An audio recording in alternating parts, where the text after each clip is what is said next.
આજે તો સવારમાં હું અને ભાઈબંધ બે નીકળી ગયા રિક્ષા લઈને સાપાનો ઓર્ડર કરવા ગામમાં. આજે તો સવારમાં ઉઠી ગયા વહેલા, કારણ કે આપણે જવાનું છે અત્યારે ઓર્ડરમાં. જય વચરાજ મિત્રો અને ગુડ મોર્નિંગ. સવારના વાગ્યા છે 7:30. તમારો ભાઈ થઈ ગયો છે તૈયાર અને આપણે જવાનું છે આજે ગામમાં સાપા બાંધવા. આવી ગયો ભાઈબંધ રિક્ષા લઈને અને સાપા નાખીને આપણે નીકળી ગયા ગામમાં. આવી ગઈ 4 વ્હીલ ને હવે મોરો જવા દેવાની થાય છે. સોરી મજાક કરું છું. સાઈડમાંથી નીકળી ગઈ. અબે સાલે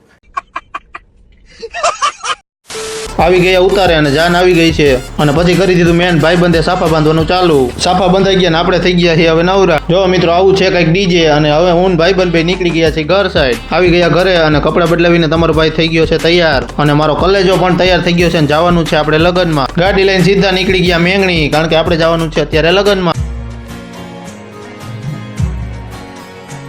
પહોંચી ગયા આપણે લગ્નમાં. ડીજે પૂરું થઈ ગયું અને જાન આવી ગઈ છે મંડપ અંદર. અત્યારે બધાને રામ કરી લીધા ને આપણે બેસી ગયા છીએ અત્યારે મંડપ અંદર થોડીક વાર. હાલો હવે થઈ ગયું છે જમવાનું ટાળું ને આપણે નીકળી ગયા જમવા. પહોંચી ગયા જમવા અને તમારા ભાઈ થાળી લઈ લીધી ને બેસી ગયા હું મારો કલેજો બે જમવા. જમી લીધું અને આવી ગયા મંડપ પાસે હું મારો ભાઈબંધ બે. હવે થોડીક વાર લગ્ન જોઈ લઈએ આપણે. હવે આપણે જવાનું છે ઘર સાઈડ. ગાડી કાઢી અને નીકળી ગયા હું મારો કલેજો ઘરે. પહોંચી ગયા ઘરે ને હવે જવાનું છે આપણે અત્યારે વાડીએ. કપડાં બદલાવી લીધા અને થઈ ગયા તૈયાર ને હવે જવાનું છે વાડીએ. ગાડીની ચાવી લઈ લીધી અને ગાડી લઈને નીકળી ગયા સીધા આપણે વાડીએ. અત્યારે આવી ગયા વાડીએ અને મોટર ચાલુ કરી દીધી. કુંડિયા બેઠા આપણે બધા જાળવાને પાણી પાઈ દીધું અને નીકળી ગયા ગાડી લઈને સીધા ઘર સાઈડ. વિડીયો ગમ્યો હોય તો લાઈક, કોમેન્ટ, શેર અને અમારી ચેનલને સબસ્ક્રાઇબ કરી નાખો અને ફેસબુકમાં જોતા હોય તો અમારા પેજને ફોલો કરી લેજો.